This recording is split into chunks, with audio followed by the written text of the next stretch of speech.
بسم اللہ الرحمن الرحیم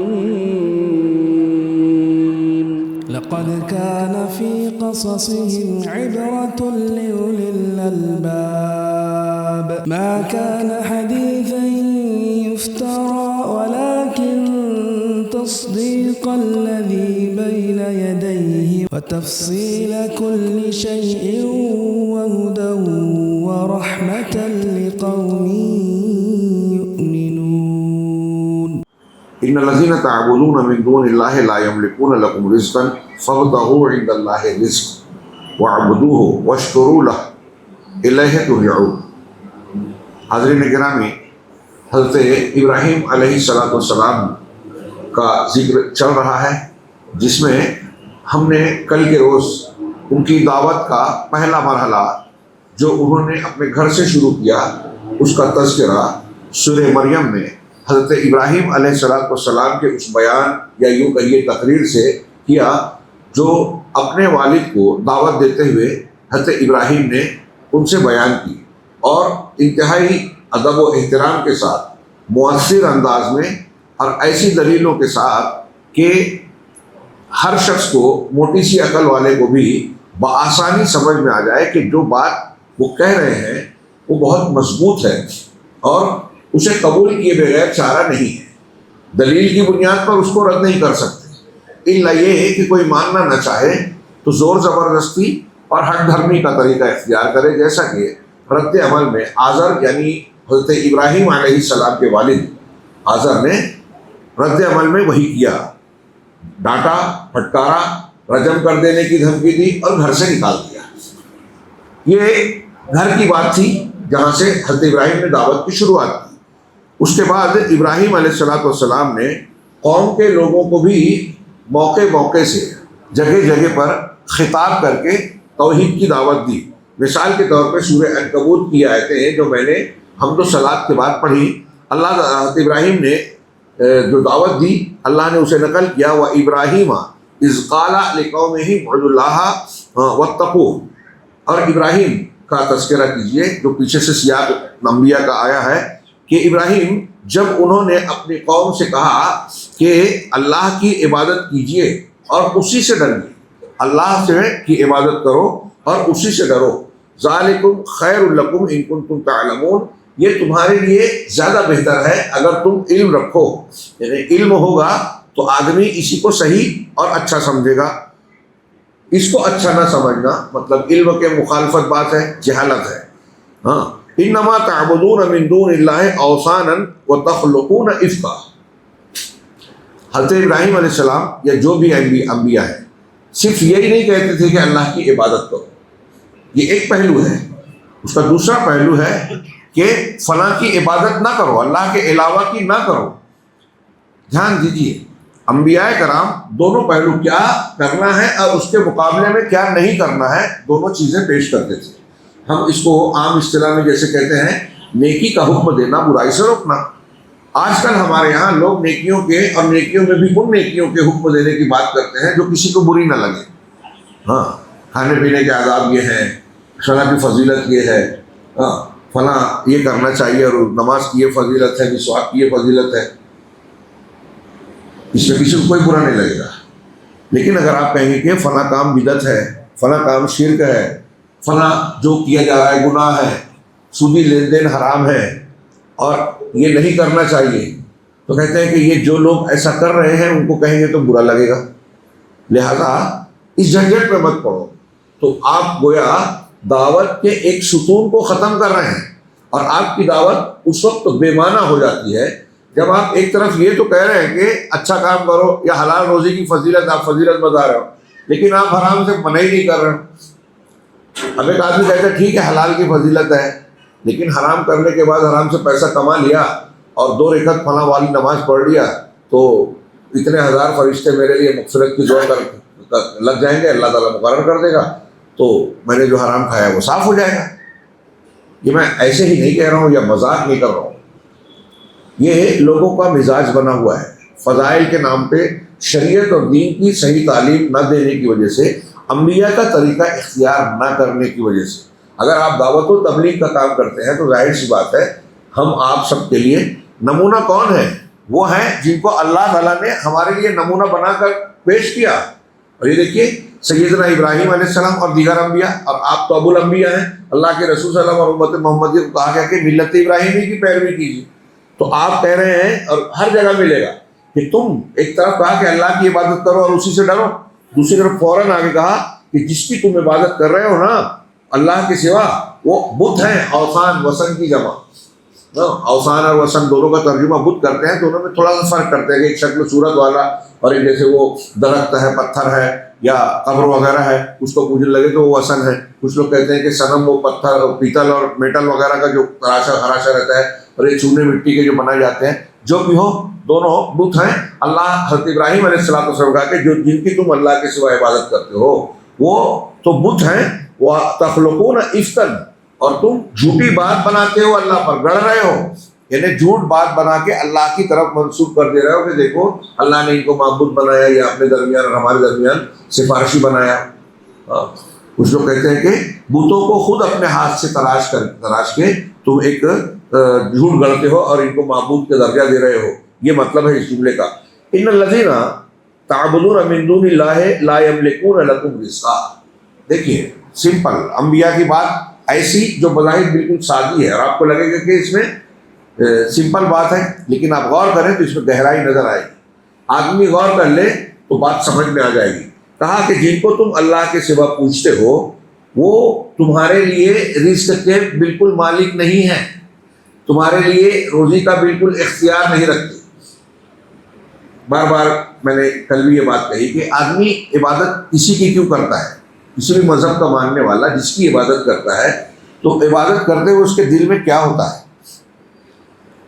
اس کی خوشنودی حاصل کر کے دنیا اور جو بھی وہ دنیا کے بعد کا عقیدہ رکھتا ہے اس کے فائدے حاصل کرنا، اور دنیا اور اس کے علاوہ کا جو بھی نقصان کا عقیدہ رکھتا ہے اس نقصان سے بچنا. اور دنیا کے فائدے اور ضرورت میں جو ہمارے لیے ضروری چیزیں جس کی ہم کو ضرورت ہے وہ سب رزق کے معنی میں داخل ہے. صرف کھانا پینا روزی نہیں ہے، دولت پیسہ، یہ لباس، گھر بار، جو بھی نعمتیں اللہ کی جو بھی نوازشیں ہیں وہ سب اللہ کا رزق ہے، یعنی اللہ کا دیا ہوا ہے.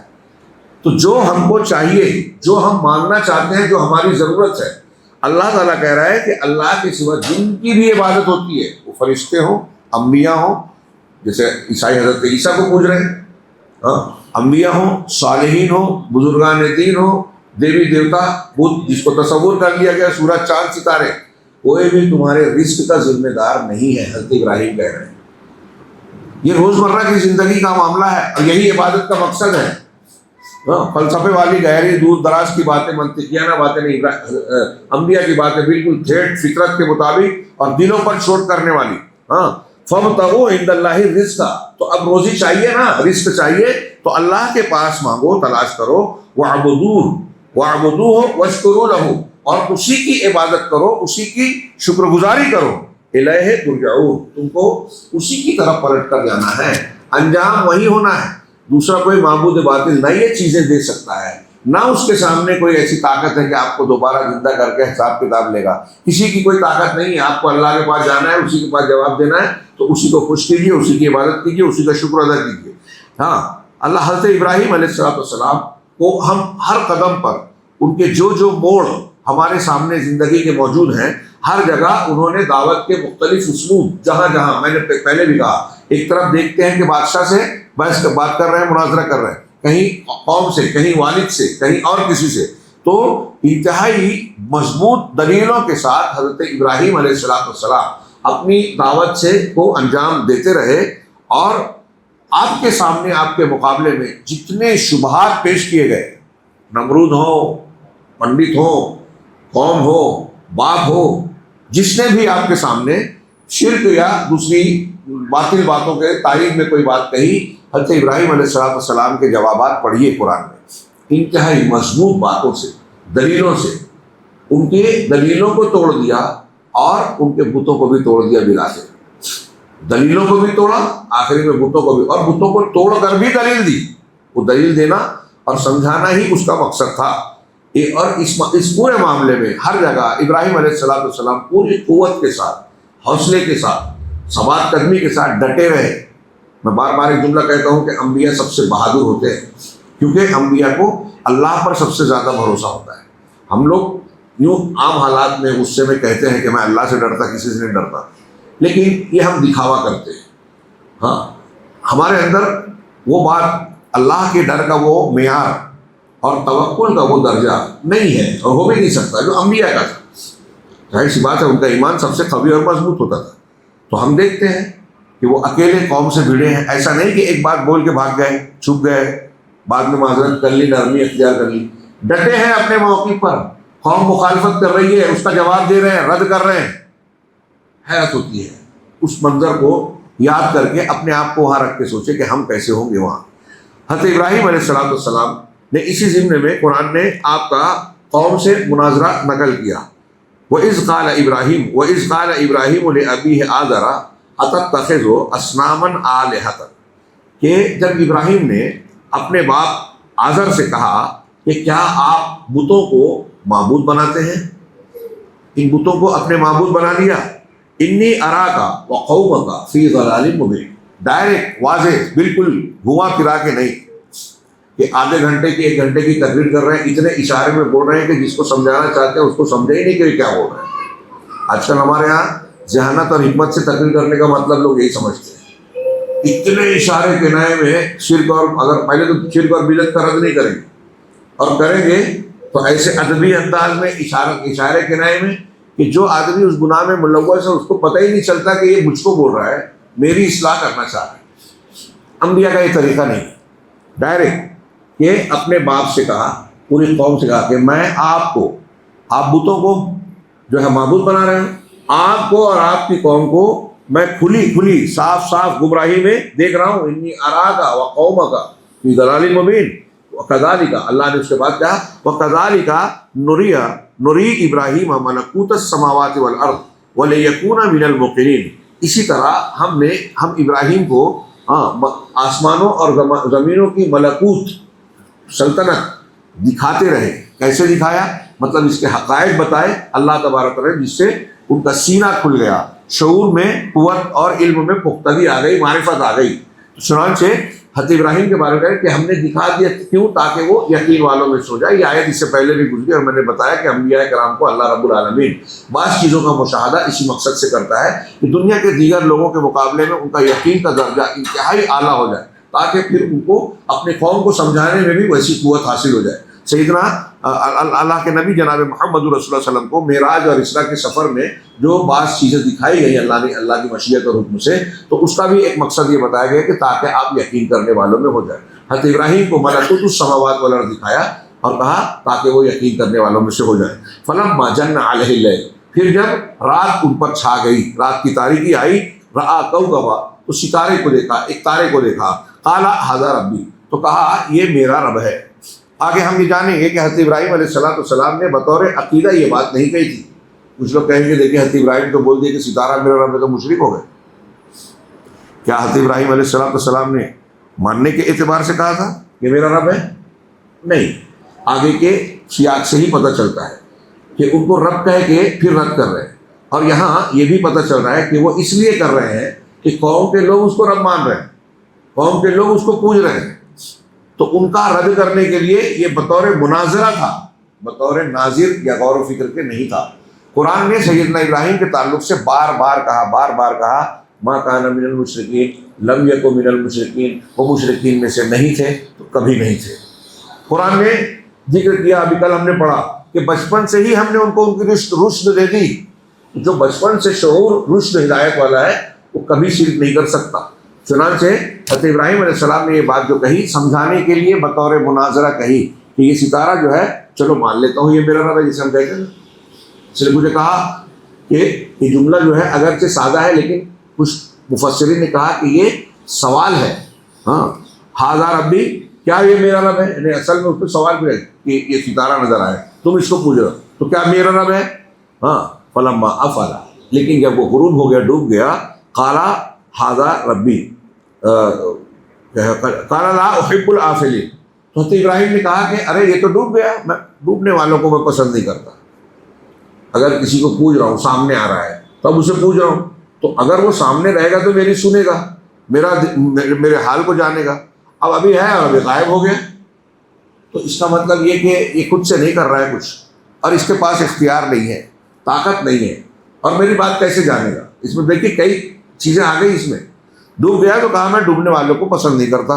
فلما رأى القمر بازغا، جب چاند کو روشن کھلا اور ابھرتا نمایاں ہوا تھا دیکھا، قال هذا ربی، کہا یہ میرا رب ہے. قال فلما افل قال لئن لم يهدني ربي لاكونن من القوم الضالين. تو جب یہ ڈوب گیا، چاند بھی غروب ہو گیا یا ڈوب گیا، تو کہا کہ اگر میرے رب نے مجھے راستہ نہیں بتایا تو میں ضرور گمراہ لوگوں میں شامل ہو جاؤں گا. حضرت ابراہیم علیہ السلام کے اس واقعے کو آپ نے بہت بار پڑھا اور سنا ہوگا. میں بیان کر رہا ہوں تو یہی دل میں خیال آ رہا ہوگا. لیکن دعوتی مرحلے میں سیدنا ابراہیم علیہ السلام کی پوزیشن کو تصور میں لائیے. قوم سے خطاب کر رہے ہیں، قوم کا ان کے تعلق سے عقیدہ ہے، اور اس کو اگر اور اچھا سمجھنا ہے تو آپ سوچئے کہ ہمارے ارد گرد کچھ لوگ ایسے عقیدے رکھتے ہیں. کوئی پتھر کو پوج رہا ہے، سورج کی پرستش کر رہا ہے، سوریہ نمسکار یوگا کے نام پہ ہم کو بھی اس میں ملوث کرنے کی کوشش ہو رہی ہے. آپ اس قوم کو اپنا دفاع کرنے میں ہم کو ٹائم لینے مطلب دقت ہو رہی ہے کہ ہمارے بچے اسکول میں یہ نہیں کر سکتے، اور وہ تھوپا جا رہا ہے، نافذ کیا جا رہا ہے. ہاں، حضرت ابراہیم اس قوم کے بیچ میں ہیں، اکیلے ہیں، اس کی کھلا کھلا کہہ رہے ہیں کہ چلو ان کو مان لیا، ارے یہ تو ڈوب گیا، اس کو نہیں مان سکتا. ہم بول سکتے ہیں جا کے ہمت ہے، ہمت کر لیں گے تو وہ حکمت ہے. کچھ لوگ کہیں کہیں بولتے ہیں، لیکن پوری قوم سے اس طرح ٹکرا جانا اور مسلسل قائم رہنا، یہ ایک نبی کا حصہ ہوتا ہے. بہرحال انہی کی برکت اور انہی کی زندگی کا نمونہ ہے کہ آج ہم میں سے کچھ لوگ اس کی توفیق پاتے ہیں تو انہی کے راستے پہ چلتے ہیں. اور یہی طریقہ مؤثر ہے جس کے اختیار کرنے میں شروع میں آپ کو مخالفتیں جھیلنا پڑ سکتی ہے، لیکن یہ یاد رکھیں بار بار بات گزرتی ہے. اب اسی واقعے میں آئے گا کہ اس کام کے کرنے کی وجہ سے جب کوئی مخالفت کرتا ہے، نقصان دینا چاہتا ہے، تو آگ جلا نہیں پاتی اللہ کے حکم سے، جیسا کہ سیدنا ابراہیم کے ساتھ ہوا. تو کہا فلما رأى الشمس، اب چاند کے بعد سورج کی باری آئی. جب سورج کو دیکھا روشن ہوتے ہوئے، نکلتے ہوئے، نمایاں ہوتے ہوئے، ہاں یہ میرا رب ہے، ھذا ربی ھذا اکبر، یہ سب سے بڑا ہے. یہ قوم کی ترجمانی کر رہے ہیں، ان کی سوچ کو بیان کر رہے ہیں انہی کے سامنے. ہاں، جیسے کسی کو رد کرنے کے لیے چلو تھوڑی دیر کے لیے میں یہ مان لیتا ہوں، ایسا ہی ہے یہ حضرت ابراہیم کا قول، یا پھر یہ سوال ہے تو چلو ٹھیک ہے اب اسے مان لیتے ہیں. لیکن جب فلما افلت، جب یہ بھی ڈوب گیا، قال یا قوم انی بریء مما تشرکون، تو کہا اے میری قوم کے لوگوں، تم جو شرک کر رہے ہو نا، میں اس سے بری ہوں. کتنا کلیئر، صاف، اور صاف کہا. پھر اس کے آگے کی آیتیں پڑھیے، انی وجہت وجہی للذی فطر السماوات والارض، میں اس ذات کی طرف رخ کرتا ہوں جس نے آسمانوں اور زمینوں کو پیدا کیا. یعنی اس پورے جو واقعہ ہے قرآن نے بلاغت کے ساتھ بہت اجمال سے نقل کیا ہے، لیکن معنی پورا واضح ہے کہ حضرت ابراہیم ان کو یہ سمجھا رہے ہیں کہ میں نے آسمانوں اور زمین کے پیدا کرنے والے کی طرف رخ کیا. اس کا مطلب آسمان زمین جس نے پیدا کیا نا، تو یہ سورج چاند ستارے جن کو تم پوج رہے ہو اور جن کے ناموں پر تم نے بت تعمیر کر کے بتوں کو پوج رکھا ہے، یہ سارے کے سارے اللہ کی پیداوار ہیں. جیسے آپ کو مجھ کو پیدا کیا ویسے ان کو پیدا کیا، اور جیسے پوری کائنات ہے یہ بھی اللہ کے کسی کے حکم پہ، یعنی جو پیدا کرنے والا ہے اسی کے حکم کے پابند ہے. جب یہ اللہ کے حکم کی پابندی خود کر رہے ہیں، مخلوق ہیں، تو یہ ہمارا کیا بنا بگاڑ سکتے ہیں؟ ان کا کائنات کے نظام میں کرنے نہ کرنے کے اعتبار سے کیا دخل ہو سکتا ہے؟ اسی کا کوئی دخل نہیں ہے. جب یہ خود محکوم ہیں، مخلوق ہیں، تو ہمیں اس کی پوجا پاٹ کرنی چاہیے، عبادت کرنی چاہیے جس نے ان کو ہم کو پیدا کیا، بنایا، چلا رہا ہے. اختیار جس کے پاس ہے، قوت جس کے پاس ہے، قدرت ہے، علم ہے، ان چیزوں کا وجود، ڈوبنا نکلنا، اس سب کا ثبوت دے رہا ہے. بہت گہری بات ہے، اس پر آپ غور کریں تو اسی چیز کو جو حضرت ابراہیم نے پیش کی، جو لوگ ہمارے سامنے جن کو پوج رہے ہیں ان کو سمجھانے کے لیے ہم اس میں سے کئی اینگل اپنا پا کے دعوت دے سکتے ہیں. اسی میں حضرت ابراہیم علیہ السلام کا وہ عمل بھی ہے جو بتوں کو توڑنے کی شکل میں انجام دیا انہوں نے، سوائے ایک بڑے بت کے جس کو انہوں نے باقی رکھا تاکہ ان پر حجت قائم کر سکے۔ اللہ تعالیٰ نے فرمایا وَلَقَدْ آتَيْنَا إِبْرَاهِيمَ رُشْدَهُ مِن قَبْلُ وَكُنَّا بِهِ عَالِمِينَ، ہم نے ابراہیم کو اس سے پہلے ہی ان کی رشد، پختگی اور شعور دے دیا تھا، اور ہم انہیں خوب جاننے والے تھے۔ اذ قال لأبیہ وقومہ، جب انہوں نے اپنے باپ سے اور اپنے قوم سے کہا ما هذه التماثيل التي انتم لها عاکفون، یہ بت کیا ہیں جن کے پاس تم اعتکاف کر رہے ہو، ٹھہر رہے ہو۔ کسی کے پاس رک کر عقیدت مندی سے ٹھہرنا، مجاوری اختیار کرنا عبادت ہے۔ رمضان میں ہمارے ہاں، ہمارے دین میں آخری عشرے میں اعتکاف مشروع ہے، سنت ہے۔ تو یہ اعتکاف اللہ کے لیے، اللہ کے گھر میں ٹھہر جانا۔ تو یہ لوگ بتوں کے پاس ٹھہرتے تھے، ہمارے یہاں بہت سے لوگ قبروں کے پاس ٹھہرتے ہیں، اس کو مجاوری اور کیا کیا بولتے ہیں۔ تو یہ وہاں اعتکاف ہے، جو اللہ کے لیے ہونا چاہیے وہ یہاں قبروں کے لیے ہو رہا ہے، اور وہ ابراہیم علیہ السلام کی قوم بتوں کے لیے کرتی تھی۔ تو کہا یہ بت کیا ہے جس کے پاس تم اعتکاف کرتے ہو؟ قالو، کیا ہے؟ اب دیکھیے حضرت ابراہیم کا سوال ہے، کیا ہے، کیوں مان رہے ہو ان کو؟ تو جواب قوم کا کیا آ رہا ہے؟ قالو وجدنا آباءنا لها عابد، ہم نے اپنے باپ دادا کو ان کی عبادت کرنے والا پایا۔ کیا یہ دلیل ہے؟ کیا یہ جواب ہے؟ قوموں کا انبیاء کو یہی جواب، انبیاء دلیلیں دے رہے ہیں، انبیاء پروف دے رہے ہیں اور ان سے پروف مانگ رہے ہیں۔ تو انبیاء کی پروف والی بات، دلیل والی بات کو وہ قبول نہیں کر رہے ہیں، اور جواب یہ دے رہے ہیں کہ باپ دادا نے کیا تھا اسی لیے کر رہے ہیں۔ باپ دادا نے کیوں کیا تھا یہ بھی نہیں معلوم، باپ دادا کی دلیل کیا تھی نہیں معلوم، بس حسن ظن، جیسے ہمارے یہاں لوگ تقلید کرتے ہیں، وہ امام ہیں، اتنے بڑے ہیں تو ان کی بات غلط کیسے ہو سکتی ہے؟ ہاں قرآن حدیث ان کے مسلک کے خلاف ہے، آپ ان کو حدیث سنائیے کہ دیکھیے آپ اس کو مان رہے ہیں، حدیث رسول یہ ہے اور صحیح حدیث ہے، آپ کے مسلک کے خلاف ہے، تو وہ کیا جواب دیتے ہیں کہ ٹھیک ہے یہ حدیث ہے ہم مانتے ہیں، لیکن ہمارے امام کا جب یہ مسلک ہے اور ہمارے باپ دادا یہ مانتے آ رہے ہیں، تو پھر ہمارے امام کے پاس اس کی کوئی اور دلیل رہی ہوگی جو ہم نہیں جانتے، ہوگی گمان، بس یہی بات ہے۔ باپ دادا ہے تو باپ دادا ہیں، وہ غلط کیسے ہو سکتے ہیں؟ تو وہ کرتے تھے تو ہوگی ان کے پاس کوئی دلیل۔ تھوڑی دیر کے لیے سوچئے، یہ جو روش اللہ تعالیٰ نے نقل کی انبیاء کے سامنے، یہ دنیا کے وہ لوگ بھی اختیار کرتے رہے ہیں، آج بھی کرتے ہیں، جو دنیاوی اعتبار سے بڑے ذہین مانے جاتے ہیں، اپنے آپ کو دانشور کہتے ہیں، بہت سے لوگ انہیں بڑا مانتے ہیں۔ دنیا میں کوئی مذہب، کوئی مسلک ایسا آپ کو نہیں ملے گا جس میں بڑے لوگ نہ ہوں، اس قوم کے لوگ، اس مسلک اور مذہب کے لوگ اسے بڑا نہ مانتے ہوں، ذہین نہ مانتے ہوں، دنیا کے سامنے ایک ممتاز اور نمایاں شخصیت کے طور پر پیش نہ کرتے ہو۔ کوئی بھی مذہب ہو، کوئی بھی قوم ہو، کوئی بھی برادری ہو، وہاں ایک نہ ایک ایسا بڑا آدمی ضرور ملے گا جس کو لوگ مرجع مانتے ہیں، ایک نہیں بہت سے ہوتے ہیں، میں کہہ رہا ہوں۔ تو اب اگر آپ یہ سمجھتے ہیں کہ آپ کی قوم میں کوئی بہت ذہین آدمی ہے اور آپ اس کے پیچھے چل کے سچائی پر ہیں، تو پھر یہ چیز تو ہر قوم کے پاس ہے، تو غلط کون ہوا؟ ماں باپ، سب کے ماں باپ ہیں، ہر کوئی ماں باپ کے طریقے پہ چل رہا ہے، ہر مذہب والا، تو پھر ایک ہی صحیح کیسے قرار دیں گے؟ آپ ہی کا کیسے صحیح ہوگا؟ آپ کی دلیل اگر آپ کے ماں باپ ہیں تو میری دلیل میرے ماں باپ، فلاں کے ماں باپ فلاں کی دلیل۔ بات سمجھ میں آنا چاہیے، یہ قوموں کا مزاج۔ اور پھر اس کے جواب میں، اچھا یہ نازک بات بھی ہوتی ہے، آپ کے سامنے کوئی کہے کہ میرے ماں باپ ایسے تھے، اور آپ ماں باپ کو ڈائریکٹ برا بھلا کہہ دو، تو وہ آپ کی بات بھی نہیں سنے گا، ناراض ہو جائے گا، مخالفت کرے گا، آپ کو جیسے مار پیٹ سکتا ہے، بھگا سکتا ہے، وہ جو کر سکتا ہے کرے گا، آپ کی بات کو سنے گا بھی نہیں۔ اس لیے یہ بات تھوڑی نازک بھی ہوتی ہے کہ باپ دادا کا حوالہ دے رہے ہیں، اب ڈائریکٹ بول دیے کہ تمہارے باپ دادا گمراہ تھے، نہیں چلے گا، وہ ناراض ہو جائے گا، آپ کی بات ماننے کے بجائے اور شدید مخالف ہو جائے گا۔ وہاں سوچنے سمجھنے کی بات نہیں رہ جائے گی، جذباتیت غالب آ جاتی ہے۔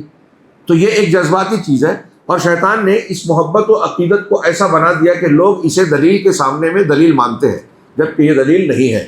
تو حضرت ابراہیم علیہ السلام نے اس کے جواب میں کیا کہا؟ قالا لقد کنتم انتم وآباؤکم فی ضلال مبین۔ یہاں حضرت ابراہیم ڈائریکٹ کہہ رہے ہیں، یہ حضرت ابراہیم کی کچھ خصوصی چیزیں اور پس منظر، اس کا دھیان دینا چاہیے۔ جیسے حضرت ابراہیم نے آگے چل کے بتوں کو توڑا، کیا آج ہم توڑ سکتے ہیں یا فتویٰ دے سکتے ہیں؟ نہیں، حضرت ابراہیم اکیلے تھے، اس کے پہلے کے سارے مراحل کو گزر چکے تھے سمجھانے بجھانے کا، اور حضرت ابراہیم نے کہا بتوں کو توڑنے کے بعد جو رد عمل ہو سکتا تھا اس کے لیے حضرت ابراہیم تیار تھے اور اکیلے تھے. ایسا نہیں تھا کہ آپ نے کیا تو پوری مسلمان قوم کو جو ہے پورے ملک میں یا دوسری جگہوں پہ تباہ و برباد کیا جائے گا. یہ وہ اس وقت کا کوئی ماحول ایسا تھا نہیں، آج ہے.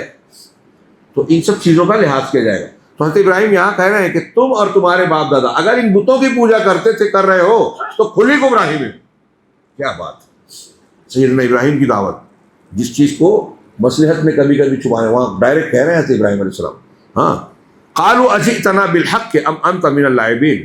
تو قوم اب جواب کیا دے رہی ہے؟ یہ نہیں کہہ رہی یہ کیسے گمراہی ہے. کہا کہ تم جو لائے ہو کیا حق لائے ہو یا پھر ہنسی مذاق تماشا کر رہے ہو. لہو لعب، لعب کہتے ہیں کھیل کو. حضرت ابراہیم گیم کھیل رہے ہو کیا، جسے ہم آج کی زبان میں بولتے ہیں. تو کیا آپ حق لائے ہیں یا پھر کھیل کرنے والوں میں سے ہیں؟ قال بل ربکم رب السماوات والارض الذی فطرہن. حضرت ابراہیم اسی ٹاپک پہ یہ گھمانے کی کوشش کر رہے ہیں. نہیں، تمہارے رب اور معبود یہ نہیں ہے. تمہارا رب تو وہ ہے جو آسمانوں اور زمین کا رب ہے، جس نے ان سب چیزوں کو پیدا کیا. وَأَنَا عَلَىٰ ذَلِكُم مِّنَ الشَّاهِدِينَ. اور ان ساری باتوں پر میں تمہارے لیے گواہوں میں سے ہوں. میں گواہی دے رہا ہوں، تمہارے سامنے حجت پوری کر رہا ہوں. ان ساری چیزوں کا خالق و مالک اللہ حضرت ابراہیم ہی، اللہ تبارک و تعالیٰ ہی ہے. چنانچہ وَتَاللَّهِ ہے. اس کے بعد حضرت ابراہیم کہہ رہے ہیں اتنا سمجھانے پہ بھی سمجھ میں نہیں آ رہا ہے آپ لوگوں کو. اب ایک طریقہ بچا ہے. زبان سے کہہ رہا ہوں کہ یہ کچھ نہیں کر سکتے، کرنے والا اللہ ہے، تو نہیں سمجھ میں آ رہا ہے. تاللہ ہے، اللہ کی قسم، لَأَكِيدَنَّ أَصْنَامَكُمْ. میں تمہارے بتوں کے تعلق سے داؤ چلوں گا، چال چلوں گا. بعد ان تولوا مدبرین. جب تم پیٹ پھیر کر ان سے اعراض کرو گے، یعنی یہاں نہیں رہو گے نا، تو پھر میں دیکھوں گا، سمجھوں گا تمہارا. پہلے ہی سے کہہ دیا، الٹیمیٹم دے دیا. ہاں، فَجَعَلَهُمْ جُزَازًا إِلَّا كَبِيرًا لَهُمْ. ہاں، تو ان کو ٹکڑے ٹکڑے کر دیا. جزاز، ہاں، یہ سورہ انبیاء کی آیت ہے. سورہ صافات میں ان آیتوں میں تھوڑی سی وضاحت یہ ہے کہ پھر ایسا دور آیا کہ قوم کے میلے کا، جو مشرکانہ میلہ ہوتا تھا، اس کا وقت آیا. قوم نے حضرت ابراہیم جانے لگے تو ابراہیم سے کہا کہ چلو تم بھی چلو. تو حضرت ابراہیم نے کہا میں بیمار ہوں. فَنَظَرَ نَظْرَةً فِي النُّجُومِ وَقَالَ إِنِّي سَقِيمٌ. سورہ صافات، ستاروں کی طرف دیکھا اور کہا کہ میں بیمار ہوں. آگے ہم حدیث پڑھیں گے کہ وہ حضرت ابراہیم نے زندگی میں کبھی جھوٹ نہیں بولا سوائے 3 جھوٹ کے. تو اس میں سے 3 میں سے ایک یہ ہے. تو ہمارے یہاں کچھ لوگ بولتے ہیں کہ ارے نبی کو جھوٹا بولیں گے، ایسی حدیث نہیں مانتے. آپ حدیث کو رد کرنے سے پہلے یہ تو سوچو کہ قرآن میں وہ چیز ہے. تو اب وہاں کیا بولتے ہو؟ وہاں کہتے ہیں کہ اس کا یہ مطلب نہیں، یہ تھا. تو جو بھی مطلب تھا اسی کو جھوٹ بولا جا رہا ہے. اور یہ حقیقی جھوٹ، جیسے دنیا میں لوگ جھوٹ بولتے ہیں، حقیقت کو بدلنا اور سامنے والے کو دھوکہ دینا، یہ دونوں مقصد حضرت ابراہیم کے جھوٹ میں نہیں ہے.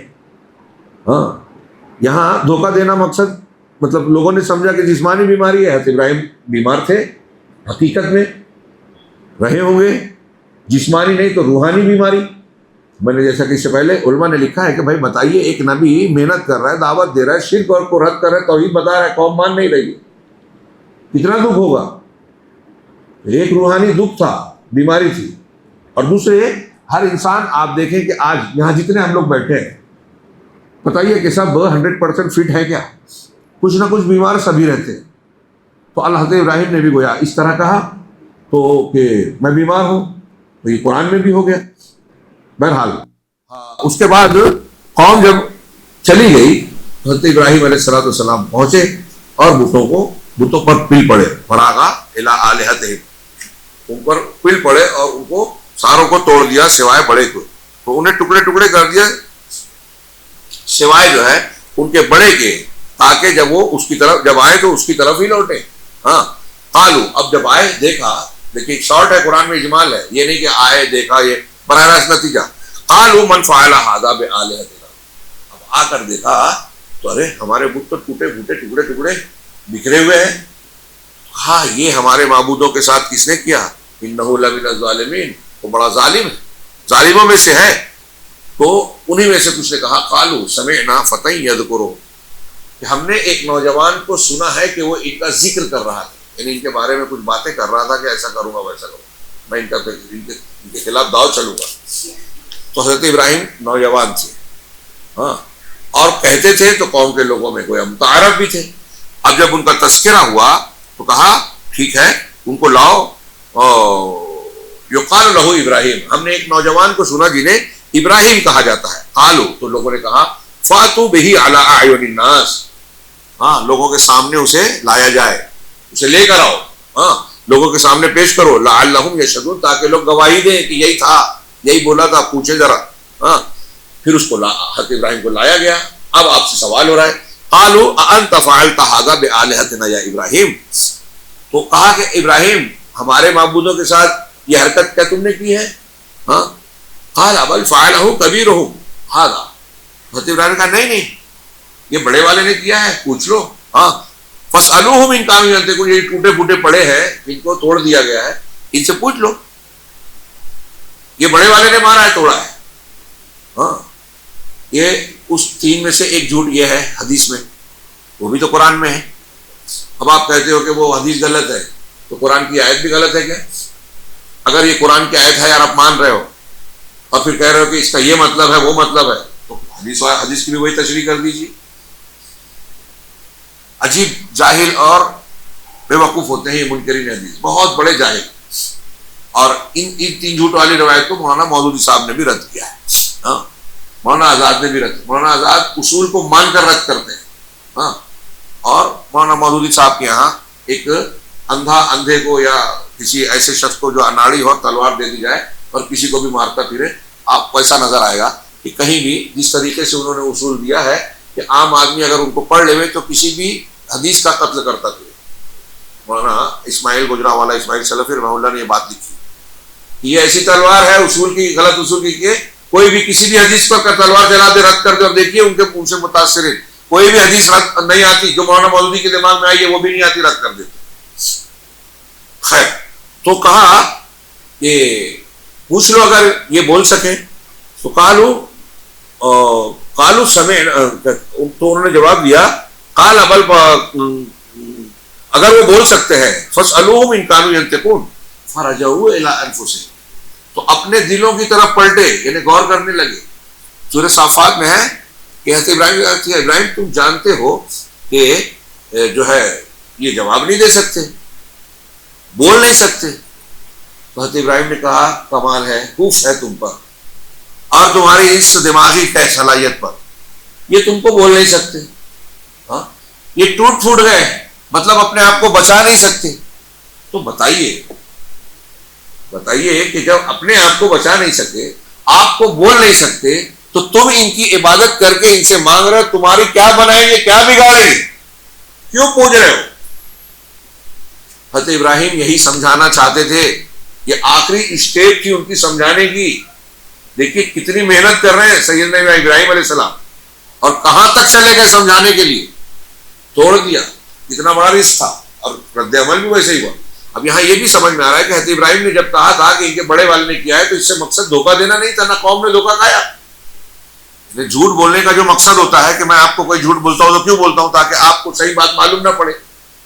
لیکن انہوں نے کیا یہ مان لیا کہ بڑے والے نے توڑا تھا, حضرت ابراہیم نے جب کہا تو نہیں مانا نا, ان کو آگ میں ڈالنے کا پروگرام بنا نا, اور حضرت ابراہیم اس کے بعد دعوت دے رہے ہیں نا. اس کا مطلب حضرت ابراہیم یہ اب آگے قبول کر رہے ہیں کہ ہاں میں نے کیا ہے. یہ جھوٹ نہیں رہا, یہ جھوٹ سمجھانے کے لیے, جیسے کہا تھوڑی دیر کے لیے چلو مان لیتا ہوں میں ستارے کو رب مان لو, ایسے ہی یہاں یہ جھوٹ بھی تھا. تھوڑی دیر کے لیے میں یہ کہہ رہا ہوں کہ نہیں اس نے توڑا ہے, یہ بول نہیں سکتا, یہ کیسے توڑے گا, اور یہ کیسے بتائیں گے کہ اس نے توڑا. تو وہ جو بڑا والا بچا ہے وہ ہل نہیں سکتا تو توڑنے والا نہیں ہے, اور یہ بول نہیں سکتے تو بتانے والے نہیں ہیں. ٹوٹ پھوٹ گئے تو اس کا مطلب اپنے آپ کو بچانے والے نہیں, اور جب اپنے آپ کو بچانے والے نہیں, ابراہیم نے پوچھا کہ تم کو کیسے بچائے, تم خود بناتے ہو, کسی نے توڑ دیا تو وہ اپنے آپ کو نہیں, تو کیسے جب خود کو نہ بچا سکے. تو اب حضرت ابراہیم کی بات پر انہوں نے غور کیا, اپنے دل کی طرف مراجعہ کیا. فقالوا انکم انتم الظالمون. حضرت ابراہیم کی کوشش بالکل رائے گاہ نہیں گئی تھی, بات ان کی سمجھ میں آ گئی. یہ قرآن کہہ رہا ہے کہ سورہ انبیاء کی آیت میں جو ہے فقالوا انما انتم الظالمون, تو آپس میں کہا ارے تم ہی لوگ ظالم ہو, غلط کام کیا, واقعی ان بتوں کو پوج رہے ہو. ہاں ثم نکسوا علی رؤوسہم, پھر ان کے سر, ان کی سوچ بچار بدل گئی. ہاں اور کئی جگہ پہ ہے میرا خیال ہے سورہ صافات میں کہ ان کے بڑے نے کہا ارے یہ تم کو تمہارے باپ دادا کے دین سے پھرا رہا ہے, بہکا رہا ہے. تو اب پھر سے پلٹے, دماغ گھوم گیا اور کہا لقد علمت ما هؤلاء ينطقون، تم جانتے ہو ابراہیم کہ یہ لوگ بات نہیں کرتے. قال اتعبدون من دون الله ما لا ينفعكم شيئا ولا يضركم. تو حضرت ابراہیم نے کہا، وہ آگے کی بات ہے ابھی جو آ رہی ہے، حضرت ابراہیم نے کہا کہ تم عبادت کرتے ہو اللہ کے سوا اس کی جو نہ تم کو کچھ بھی نفع پہنچا سکتا ہے اور نہ ہی نقصان. یہ جو ہم کہہ رہے ہیں کہ تم کو نفع نقصان نہیں پہنچا سکتے، یہ اس بات کا ثبوت ہے موجود ان کا ٹوٹا پھوٹا حصہ کہ یہ خود اپنے آپ کو نہیں بچا سکے. اف لکم ولما تعبدون من دون اللہ، تم پر اف ہے اور اس پر بھی جن کی تم اللہ کے سوا عبادت کرتے ہو. افلا تعقلون، کیا تم کو سوجھ بوجھ نہیں ہے، سمجھتے بچتے نہیں ہو کیا؟ ہاں، اتنی صاف اور زبردست تعلیم ہے. یہ اس وقت جو ہے انہوں نے کر دیا. آگے آئے گی بات، ان کے معجزات میں بھی کل کے درس میں گزرا کہ جب یہ بات ہوئی تو کہا کہ اپنے ان کو اس کو جلا دو، اپنے معبودوں کی مدد کرو. پھر ایک بڑی آگ جلائی گئی اور اس میں حضرت ابراہیم کو ڈالا گیا. حضرت ابراہیم نے ڈالے جانے سے پہلے کہا حسبنا اللہ و نعم الوکیل. ہاں، اللہ تعالیٰ پر اللہ ہمارے لیے کافی ہے اور بہتر. یہ اللہ پر توکل اور بھروسہ. میرے بھائیو، یہی رمضان میں ایمان کی تربیت پاتے ہوئے ہم لوگ یہ توکل اور ایمان مضبوط کر لیں. ہاں، یہ مضبوط تھا. دیکھیں حضرت ابراہیم کے پاس کیا تھا؟ طاقت تھی، حکومت تھی، بچاؤ کا کوئی ذریعہ تھا، کوئی مقدمہ لڑنے کی طاقت تھی. قوم پوری کی پوری دشمن ہے، مل کے ڈال رہی ہے آگ میں، نہیں جلا سکی. اور پامال سا شعر کہلاتا ہے، بچے بچے کو ہمارے یاد ہے حضرت علامہ اقبال کا، آج بھی ہو جو براہیم سے ایما پیدا، آگ کر سکتی ہے انداز گلستہ پیدا. شعر پرانا ہے لیکن بات تازی ہے، قرآن کی ہے، ہمارے ضرورت کی ہے. اگر ہم اور آپ چاہتے ہیں کہ ہمارے ارد گرد، ہمارے گھروں پر، بچوں پر، نسلوں پر جو خطرے منڈلا رہے ہیں دشمنوں کے، سازشوں کے، حملوں کے، ان سے اگر اپنے آپ کو بچانا ہے، بس ایک واحد راستہ ملت ابراہیمی اختیار کر لیں. اللہ پر ایمان، اللہ پر بھروسہ، اللہ سے تعلق، توحید کے داعی بن جائیں، شرک کا رد کرنے والے. دنیا کی کوئی طاقت نہیں ہمارا بال اکھاڑ سکتی اگر اللہ بچانا چاہے. کتنی کلیئر بات ہے، کتنا سبق ہے. قصص الانبیاء اللہ نے جو بیان کیے ایسے ہی نہیں ہے، یہ ہماری ضرورت ہے، ہمارے لیے اس میں درس ہے. یہ ایک قوم سے خطاب کی بات ہو گئی، مناظرے کا ایک دو حصہ اختصار کے ساتھ نقل کر کے بات کو آج کے درس کو اختتام تک پہنچائیں. حضرت ابراہیم کا اسی دعوت کا حصہ ہے جو نمرود سے، اس وقت کا بادشاہ تھا، اس سے ان کا مناظرہ ہوا. ہاں، یہ نمرود بن کنعان جس نے ربوبیت کا دعویٰ کیا، حضرت ابراہیم علیہ السلام کا اس کے دربار میں، اس کے سامنے بات چیت ہو رہی ہے. آج ہمارے یہاں میں کہتا ہوں ٹی وی چینل پہ جو مسلمان آتے ہیں وہ تھوڑی بولی ان کی ہلکی ہو جاتی ہے، کئی جگہ جواب نہیں دے پاتے. یہ حضرت ابراہیم چینل کے مالک اور وقت کے مالک نے جو بادشاہ تھا اس سے مخاطب ہے، اس کے دربار میں. دیکھیے ابراہیم علیہ السلام، نبی کا انداز، نبی کی جرت، نبی کی حق گوئی.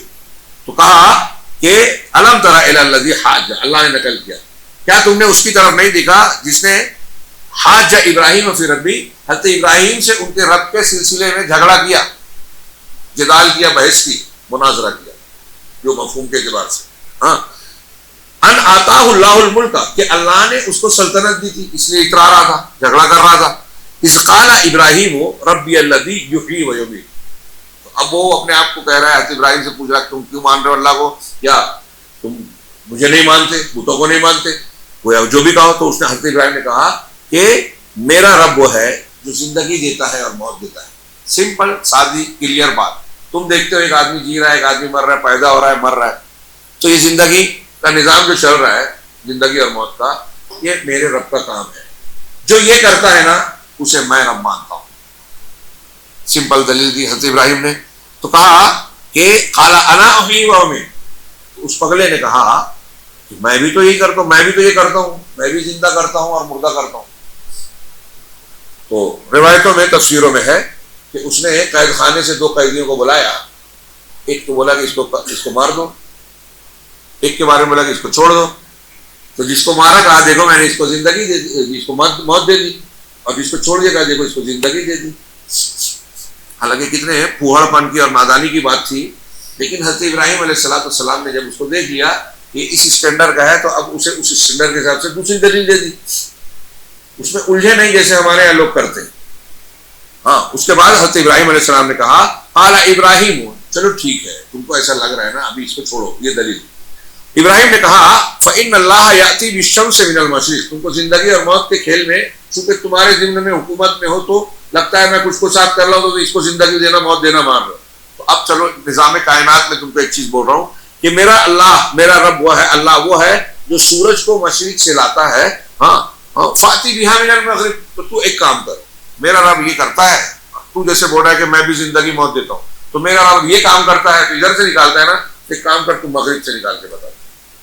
تو اللہ نے کہا فَبُهِتَ الَّذِي كَفَرَ، تو کافر جس نے کفر کیا تھا وہ مبہوت ہو گیا، ششدر رہ گیا، ہکا بکا رہ گیا، اس کو جواب اب نہیں بن پڑا. اور یہاں ایسا تھا ہی، ایسی ہوتی ہے انبیاء کی دعوت. پہلے والے جواب میں اس نے اپنی بے وقوفی کا مظاہرہ کیا. حضرت ابراہیم نے کہا کہ اب اس کو ایسی دلیل دے جس سے اس بے وقوف ہوتے ہوئے بھی اس کو سمجھ میں آ جائے. اور یہاں وہ ہکا بکا اور بکا ہکا ہو گیا. ہاں واللہ لا یہدی القوم الظالمین، اور اللہ ظالم لوگوں کو ہدایت نہیں دیتا، راہ نہیں دکھاتا. چنانچہ خلیل الرحمن نے وقت کے بادشاہ کی دلیل کو باطل کیا اور اس کے سامنے ظاہر کیا کہ تو کتنا جاہل ہے، کتنی کم عقلی کی بات کر رہا ہے، اور اس پر حجت کی لگام پہنا دی. یہ ہوتا ہے طریقہ دعوت کا.